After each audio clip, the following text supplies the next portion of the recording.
فاعوذ باللہ السمیع العلیم الحفیظ لوجہ الکریم المحبت الشیطان اللعین الرجیم بسم اللہ الرحمن الرحیم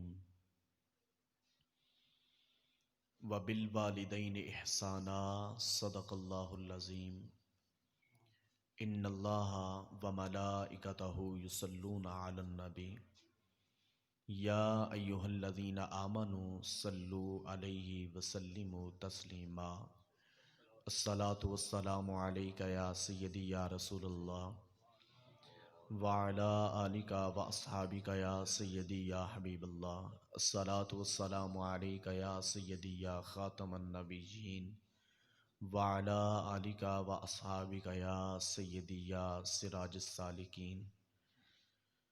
نسبت جو مجھے ہے تیرے کوچے کی زمیں سے، نسبت جو مجھے ہے تیرے کوچے کی زمیں سے، میں دفن یہیں ہوں مگر اٹھوں گا وہیں سے۔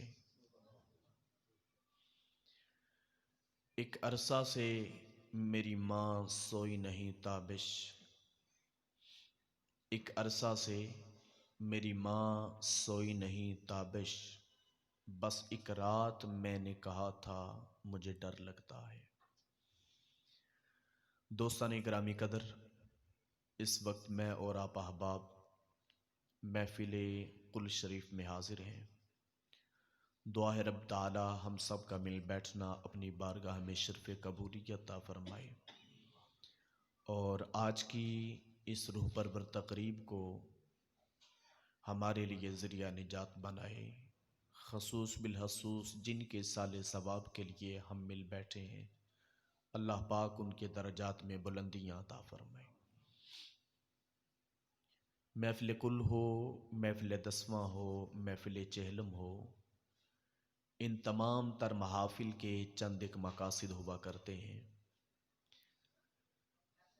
پہلا مقصد تو یہ ہے کہ ہم اظہار تعزیت کے لیے آتے ہیں، اور دوسرا مقصد یہ ہوتا ہے کہ ہم مرنے والے کو قرآن پاک پڑھ کے، کل خوانی کر کے، درود پاک پڑھ کے ایصال ثواب پیش کرتے ہیں۔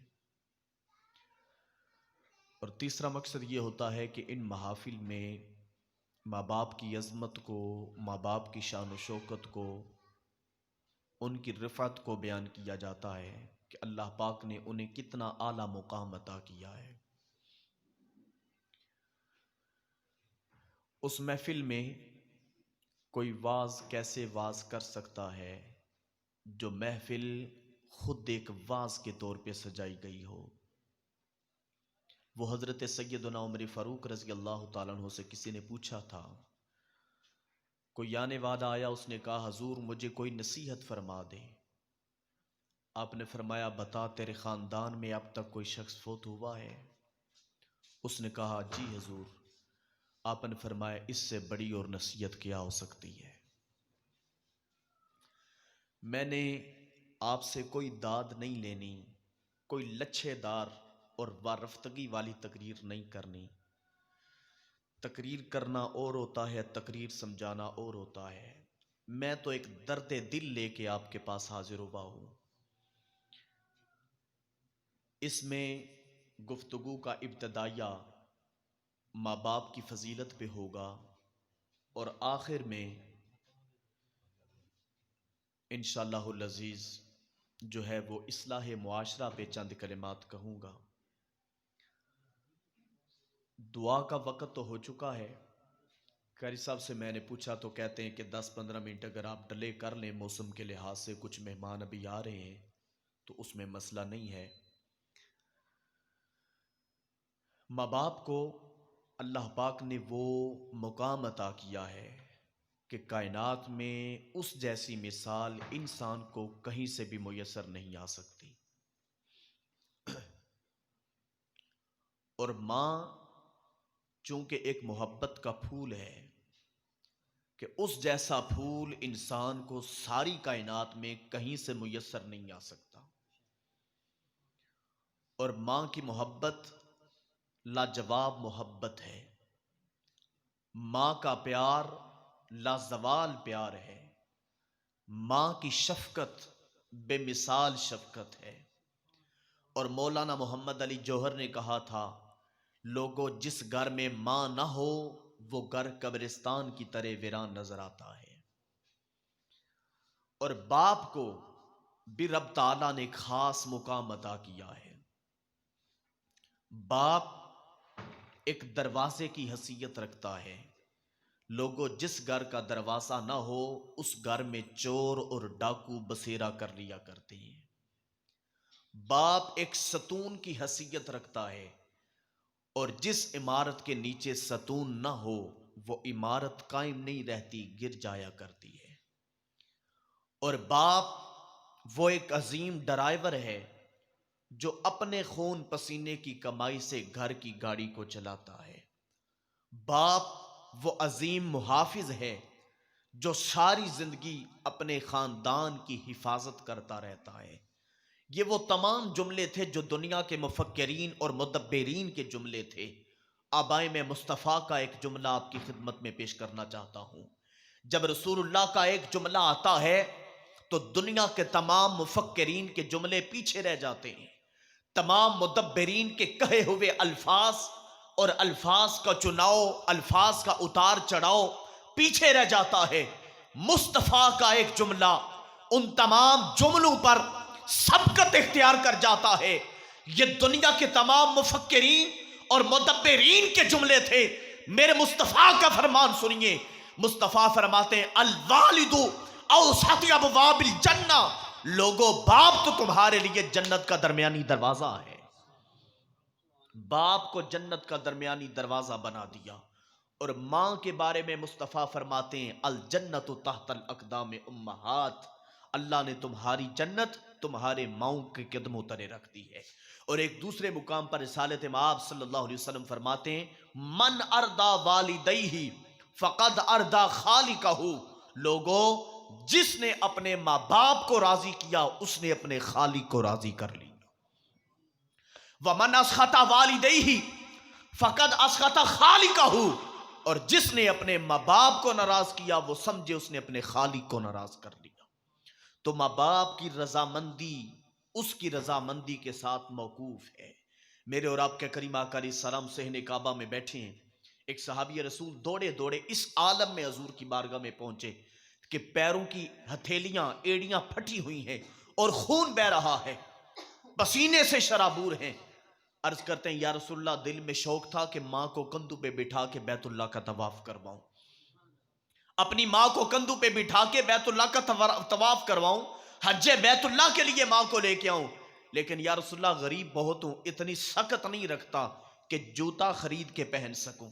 یا رسول اللہ گھر سے چلا تھا، اپنی ماں کو کندھوں پہ بٹھا لیا اور ننگے پاؤں چلتے ہوئے حرم کعبہ میں پہنچا ہوں۔ یا رسول اللہ پتھروں کی جن گرم چٹانوں سے گزرتے ہوئے یہاں پہنچا ہوں، وہ اس قدر گرم چٹانیں تھیں کہ اگر ان پہ پانی اڈیلا جائے تو پانی بھی ابھی بخارات بن کر اڑ جائے۔ یا رسول اللہ اس قدر گرم چٹانیں تھیں، لیکن ماں کو میں نے اپنے کندھوں سے نہیں اتارا۔ گھر سے چلا تھا، ماں کو کندھوں پہ بٹھایا، حرم کعبہ میں پہنچا، ماں کو بیت اللہ کا طواف کروایا ہے۔ یا رسول اللہ بتائیں کیا میں نے اپنی ماں کا حق ادا کر دیا ہے؟ جب صحابی نے یہ عرض کیا نا تو حضور علیہ السلام کے چشمان مقدسہ سے آنسو بہ نکلے، ریش مبارک تر ہے۔ حضور فرماتے ہیں میرے غلام ذرا اس وقت کو یاد کر جب تو اپنی ماں کے پیٹ میں تھا اور تو اپنی ماں کے پیٹ میں کروٹ بدلتا تھا، جتنی تکلیف اس ایک کروٹ کا عوض تیری ماں کو ہوئی تھی، ابھی تک تو اسے کروٹ کا بھی حق ادا نہیں کر سکا۔ دوستان گرامی قدر، ماں باپ کو اللہ تعالیٰ نے جو مقام عطا کیا ہے نا، انسان ساری زندگی بھی پڑھتا رہے اس کو نہیں سمجھ سکتا۔ میرے کریم آقا علیہ السلام نے ماں کے قدموں تلے جنت کی بشارت دی اور باپ کو جنت کا درمیانی دروازہ قرار دے دیا۔ یہاں رک کر ایک جملہ دینے لگا ہوں، بڑی توجہ کا طالب ہوں۔ آپ ساری زندگی ماں کی اطاعت کرتے رہے، ماں کی خدمت کرتے رہے، ماں کو راضی کرتے رہے، لیکن اگر باپ ناراض ہے نا تو جنت میں نہیں جا سکتے۔ جنت کا دروازہ تبھی کھلے گا جب باپ راضی ہے، کیونکہ باپ خود جنت کا دروازہ ہے۔ حضرت خواجہ معین الدین چشتی اجمیری، آپ کا نام تو سب نے سن رکھا ہے نا، وہ 90 لاکھ ہندوؤں کو کلمہ پڑھانے والے، ایک دفعہ گھر پہنچے تو آپ کی عادت مبارکہ یہ تھی، جب گھر پہنچتے تو فوری طور پہ پہلے ماں کو سلامی پیش کرتے، ماں کی دست بوسی کرتے، ماں کی قدم بوسی کیا کرتے تھے۔ حضرت خواجہ ایک دفعہ گھر تشریف لائے تو ماں کو سلام کرنا بھول گئے، ماں کو سلام نہیں کیا، قدم بوسی نہیں کی، گھر پہنچے سیدھا اپنے حجرے میں اپنے کمرے میں چلے گئے۔ والدہ بوڑھی تھی، لاٹھی کا سہارا لے کر آئیں قریب اور آ کر کہا معین الدین کیا بات ہے، آج تو نے مجھے سلام نہیں کیا، میرے پاس نہیں آیا، میرے ہاتھ نہیں چومے۔ حضرت خواجہ فرماتے ہیں اماں جان آج دل بڑا خوش ہے، دل میں خوشی بھری ہوئی ہے۔ ماں نے پوچھا بیٹا کس وجہ سے خوشی ہے؟ عرض کرتے ہیں اماں جان آج میرے ہاتھ پہ 20,000 ہندوؤں نے اکٹھے اسلام قبول کر لیا ہے۔ خوش اس لیے ہوں کہ اکٹھے ایک نشست میں ایک ہی مجلس میں 20,000 کافروں کو اسلام قبول کروایا ہے۔ میری ماں اس خوشی کی وجہ سے آپ کو سلام کرنا بھول گیا تھا۔ اب حضرت خواجہ کی والدہ کا جواب سنیے گا، انہوں نے فرمایا بیٹا اس میں تیرا تو کوئی کمال نہیں ہے، تو کہتا ہے 20,000 لوگوں نے کلمہ پڑھ لیا، اسلام قبول کر لیا، سن بیٹا اس میں تیرا کوئی کمال نہیں، اس کے پیچھے تیری ماں کی طہارت کا کمال ہے۔ میں نے جب بھی تجھے دودھ پلایا ہے مصطفیٰ پہ درود پڑھ کے دودھ پلایا ہے، میں وضو کر کے تیرے لیے آٹا گوندا کرتی تھی۔ تیری تربیت کے پیچھے تیری ماں کا کردار ہے۔ ماں سنور جائے، ماں کا کردار سنور جائے تو بیٹوں کا کردار سنور جاتا ہے۔ ماں کا کردار سنورا ہونا چاہیے۔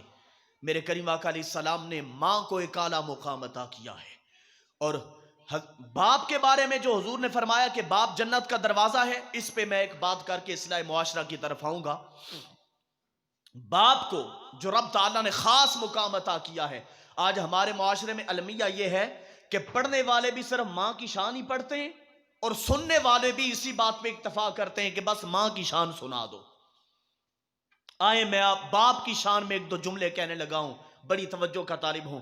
حضرت امام سفیان ثوری علیہ الرحمہ آپ بیٹھے اپنے بیٹوں کو درس حدیث دے رہے تھے، مسجد میں کلاس لگی ہوئی تھی، تو درس حدیث دیتے دیتے دو طالب علم آپس میں محو کلام ہوئے، گفت و شنید کرنے لگے۔ حضرت امام سفیان ثوری نے ایک بار دونوں کو منع کیا، بچوں کی فطرت ہوتی ہے بچے کلاس میں بیٹھ کے باتیں کرتے ہیں، ایک بار منع کیا، دوسری بار منع کیا، جب تیسری بار دیکھا نا کہ پھر محو کلام ہے، حضرت امام سفیان ثوری نے دونوں کو پاس کو بلا لیا، ایک کو اس جانب بٹھایا دوسرے کو اس سمت بٹھایا، فرمایا بیٹا وہ کون سی بات ہے جو ابھی تک ختم نہیں ہو رہی؟ میں کب سے منع کر رہا ہوں، اس کے باوجود تم پھر گفت و شنید شروع کر دیتے ہو۔ اب دونوں میں سے ہر ایک نے جواب دیا، انہوں نے کہا حضور بات یہ ہے کہ ہم دونوں نے آج رات ایک خواب دیکھا ہے، پریشان اس لیے ہیں کہ دونوں کی رات بھی ایک ہے، دونوں کا خواب بھی ایک ہے۔ ہم بات اس شرط پہ بتائیں گے کہ آپ اس خواب کی تعبیر سنائیں گے، آپ ہمارے خواب کے معبر بنے، تعبیر بیان کریں۔ آپ نے فرمایا بیٹا بتاؤ تو صحیح وہ کون سی بات ہے؟ اب حضرت امام سفیان ثوری کے دونوں شاگرد جو دائیں اور بائیں بیٹھے تھے، دونوں نے کہا حضور ہم نے دیکھا کہ آپ ہمیں درس حدیث دینے کے لیے مسجد تشریف لائے ہیں، تو آپ کی داڑھی ریش مبارک آپ کی روشن اور منور بھی تھی، اور جب ہم نے دوسری نظر آپ کو دیکھا تو آپ کی داڑھی مبارک سے ہیرے جواہرات ڈل رہے تھے۔ بتائیں آپ کو اللہ تعالیٰ نے یہ مقام کیسے عطا کیا ہے، اور آپ کی داڑھی روشن اور منور کیسے تھی اور ہیرے اور جواہرات کیسے ڈل رہے تھے؟ حضرت امام سفیان ثوری کی چشمان مقدسہ سے آنسو بہہ نکلے، آپ رونے لگے۔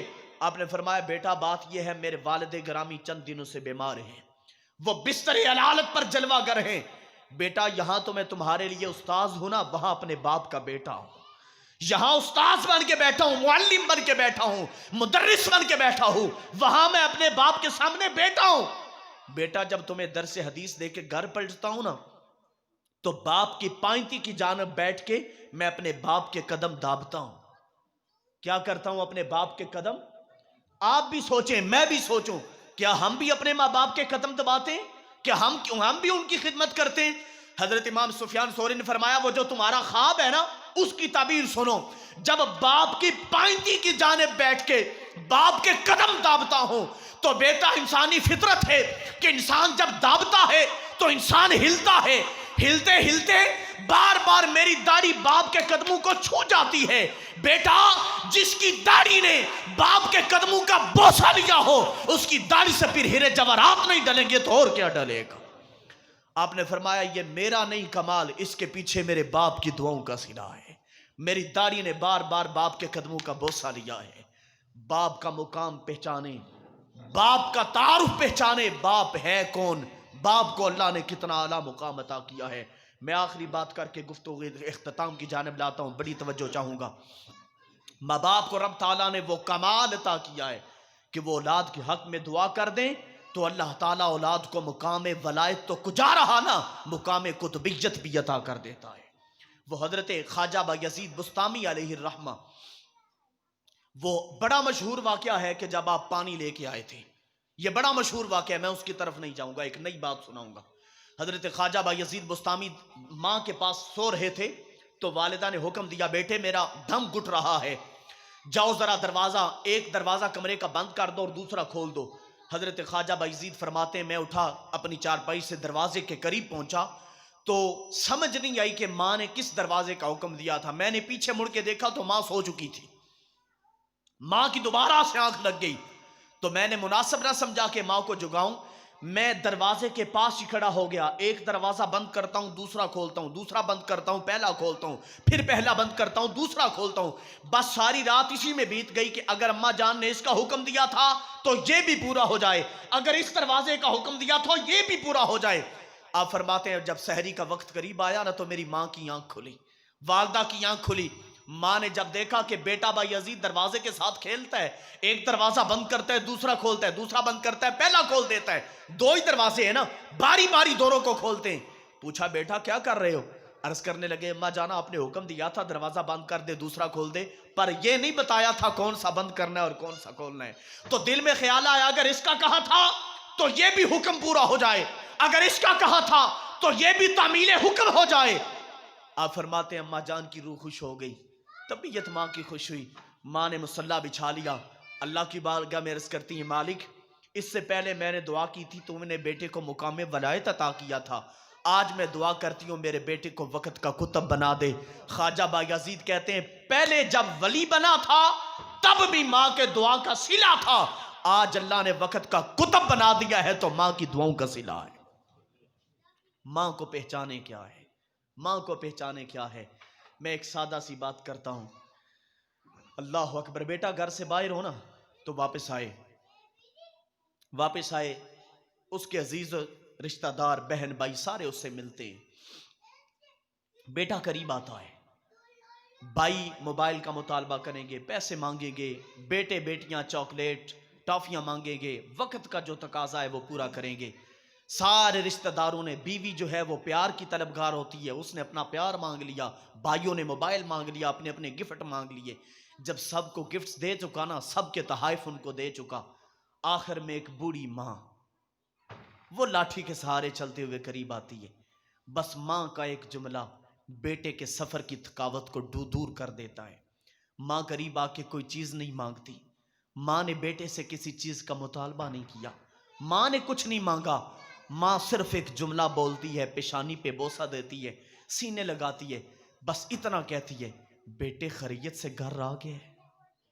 بس ماں کا اتنا جملہ کہہ دینا بیٹے کی ساری تھکن کو دور کر دیتا ہے، بیٹے کی ساری تھکاوٹ کو دور کر دیتا ہے۔ اور یہی وہ ماں ہے جنہوں نے حضرت وطائے کو کہا تھا کہ وطایو میں نے گھر میں کھانا تیار کرنا ہے، جاؤ کہیں سے آگ لے کے آؤ، ہنڈیا بنانی ہے، چولہے میں آگ جلانی ہے، جاؤ کہیں سے آگ لے کے آؤ۔ حضرت وطایو کہتے ہیں ماں نے حکم دیا تو میں جنگل کی طرف نکل گیا آگ تلاش کرنے کے لیے، یہاں تک کہ میں نے سارا جنگل چھان مارا، مجھے کہیں سے آگ نہ ملی۔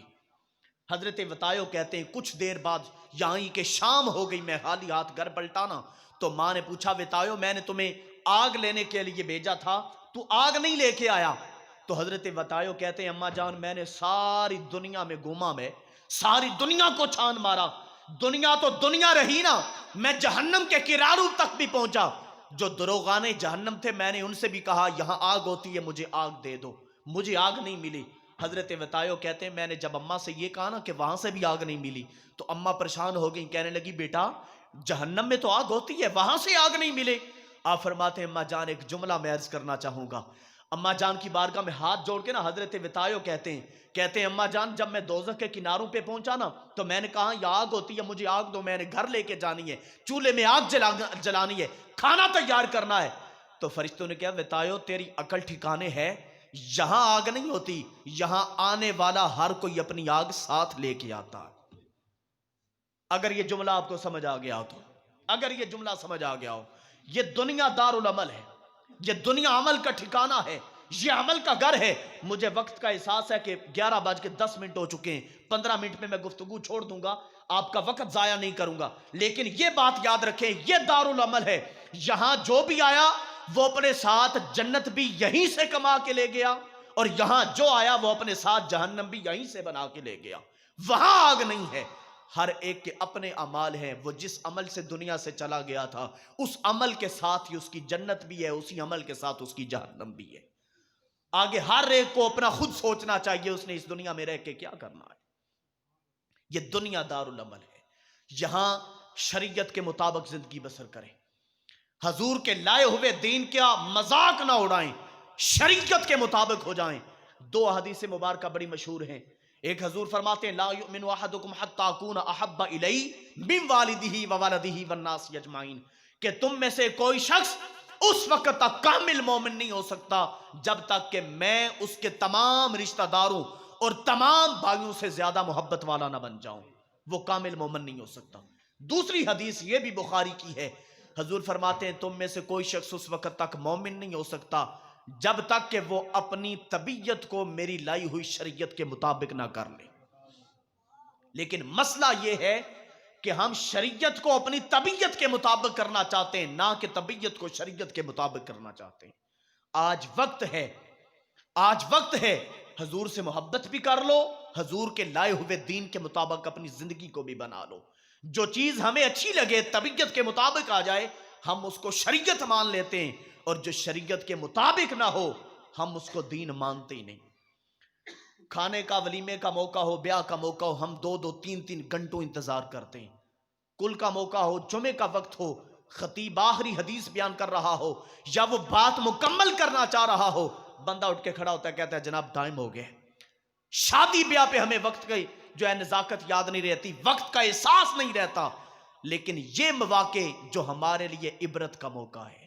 آج اگر وہ اس دنیا میں نہیں رہے نا تو مجھے اور آپ کو بھی دنیا میں نہیں رہنا۔ یہ ایک سانسوں کی مالا جو چل رہی ہے ایک دن ٹوٹ جائے گی، یہاں کچھ نہیں بچنا۔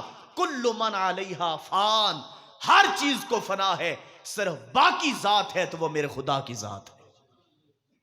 حضور سے محبت کر لو، اپنا اوڑھنا بچھونا مصطفیٰ کے لیے کر لو، اپنا مرنا جینا مصطفیٰ کے لیے کر لو۔ خدا کی قسم یہاں بھی مصطفیٰ کی محبت نے کام آنا ہے، قبر میں بھی مصطفیٰ کی محبت نے کام آنا ہے۔ میں اس جملے پہ بات ختم کرتا ہوں، وقت بھی میرا مکمل ہو چکا ہے۔ قبر میں 3 سوالات ہوتے ہیں۔ کتنے سوالات ہیں؟ 3 سوالات ہیں۔ میں نے کہا تھا میں اسرائے معاشرہ پہ بھی بات کروں گا۔ قبر میں 3 سوالات ہیں جی۔ پہلا سوال کیا ہے؟ مر ربو کا، بتا تیرا رب کون ہے۔ ما دینو کا، بتا تیرا دین کیا ہے۔ تیسرا سوال حضور کے بارے میں ہوگا، ما کنت تقول فی حق ھذا الرجل، بتا دنیا میں اس حسین پاک کے بارے میں کیا کہا کرتا تھا۔ یہ جملہ لیجئے، اس جملے کے ساتھ آپ کے سینے میں ٹھنڈ پیدا ہو جائے گی۔ پہلے 2 سوال لازمی نہیں تھے۔ پہلا سوال جب کیا گیا مر ربو کا، بتا تیرا رب کون ہے، اس نے جواب صحیح دیا تب بھی ٹھیک ہے، نہیں دیا تو دوسرا سوال کر دیا جائے گا۔ دوسرے سوال کا جواب بھی اس نے صحیح دیا تو فابیا، نہیں دیا تب بھی تیسرا سوال کر دیا جائے گا۔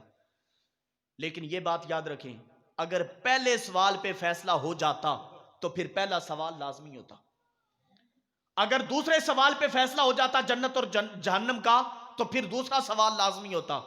جب پہلے دونوں پہ اس نے آنسر صحیح نہیں دیا تو اس کا مطلب ہے جو آخری سوال ہے وہ لازمی آپ کے لیے سوال ہے، وہ لازمی سوال ہے، وہ کمپلسری کویسچن ہوگا آپ کے لیے۔ وہ آخری سوال کیا ہے؟ وہ ہے حضور کی محبت کا سوال، وہ ہے رسول اللہ کی غلامی کا سوال، وہ ہے حضور کی اطاعت کا سوال۔ پہلے دونوں سوالوں پہ بندہ خاموش رہا، کوئی بات نہیں۔ تیسرا سوال جب کہا جائے گا نا ما کنت تقول فی حق حاضر رجل، بتا دنیا میں اس ہستی پاک کے بارے میں کیا کہا کرتا تھا، وہاں اگر اس نے یہ کہہ دیا نا کہ نہیں پہچانا تو پھر بیڑا غرق ہو جائے گا۔ اگر اس نے کہا ہاں سب سے اولا والا ہمارا نبی، سب سے بالا والا ہمارا نبی، تو پھر سمجھ لیں اس کا یہ جہاں بھی سمجھ گیا ہے وہ جہاں بھی سمجھ گیا۔ تو حضور کی محبت یہ لازمی ہے۔ اسی چیز کو اعلیٰ حضرت فاضل بریلوی نے لکھا ہے، آج لے ان کی پناہ آج مدد مانگ ان سے، آج لے ان کی پناہ آج مدد مانگ ان سے، کل نہ مانیں گے قیامت کو اگر تو مان گیا۔ آج حضور کو مانیں، آج حضور کی ختم نبوت پہ پہرا دیں۔ میرے ساتھ سارے مل کے ایک جملہ بول لیں، میں اس جملے پہ گفتگو ختم کروں گا۔ میں سب کو یہ پیغام دے کے جا رہا ہوں، یہ میسج چھوڑ کے جا رہا ہوں کہ ہم زندہ ہیں تب بھی حضور کو اللہ کا آخری نبی مانتے ہیں، مر جائیں ہماری قبر بھی اس بات کی گواہی دے گی حضور اللہ کے آخری نبی ہیں۔ بولیے حضور اللہ کے، بولیے حضور اللہ کے، حضور اللہ کے آخری نبی ہیں۔ حضرت زید رضی اللہ تعالیٰ عنہ کو دیکھیں نا، آپ شعر پڑھتے ہیں، میں وہ سنی ہوں جمیل قادری مرنے کے بعد میرا لاشا بھی کہے گا، بولیے میرا لاشا بھی کہے گا۔ سارے نعت خواں حضرات یہ شعر پڑھتے ہیں، میں اس کا پس منظر آپ کے سامنے رکھنے لگا ہوں۔ حضرت زید رضی اللہ تعالیٰ عنہ آپ کا وصال ہوا مدینہ منورہ میں، وصال ہونے کے بعد آپ کے بھائی آئے، آپ کو اٹھا کے گھر لے گئے، نماز پڑھ کے مسجد سے نکلے تھے تو راستے میں جاتے ہوئے دل کا دورہ پڑا، گر گئے زمین پہ، روح مبارک کف سے اسی سے پرواز کر گئی۔ جب گھر لے کے گئے نا تو آپ کی میت رکھی، لوگ رو رہے تھے، عورتیں بین کر رہی تھیں، تو دیکھا کہ آپ کے سینہ اتھر سے ایک آواز ظاہر ہوئی۔ آواز کیا تھی؟ اس کو ایھا الناس، اس کو ایھا الناس، اے لوگوں خاموش ہو جاؤ۔ سناٹا چھا گیا، میت کلام کرنے لگے، سناٹا تو چھانا تھا، میت کلام کرے سناٹا تو چھانا ہی تھا نا۔ جب سب خاموش ہو گئے تو آپ کے بھائی قریب ہوئے، جب قریب ہو کے دیکھا کہ میت جو ہے وہ کلام کر رہی ہے تو آپ کے بھائی نے آپ کے چہرے سے نا کفن ہٹایا تو دیکھا کہ لب خاموش ہے، سینہ خاموش ہے، اور یہاں درمیان سے حلق سے آواز آ رہی تھی۔ آواز کیا تھی؟ حضرت زید یہ پیغام دے رہے تھے کہ میں حضور کا صحابی ہوں، جیتے دم یہ اعلان کرتا رہا تھا حضور اللہ کے آخری نبی ہیں، آج روح نکل گئی ہے، پھر سن لو میں یہ اعلان کر رہا ہوں حضور اللہ کے، بولیے حضور اللہ کے۔ اسی چیز کو، اسی حدیث کو پڑھ کر مولانا جمیل قادری نے یہ شعر لکھا، میں وہ سنی ہوں جمیل قادری مرنے کے بعد میرا لاشا بھی کہے گا الصلاۃ، میرا لاشا بھی کہے گا حضور اللہ کے، بولیے حضور اللہ کے۔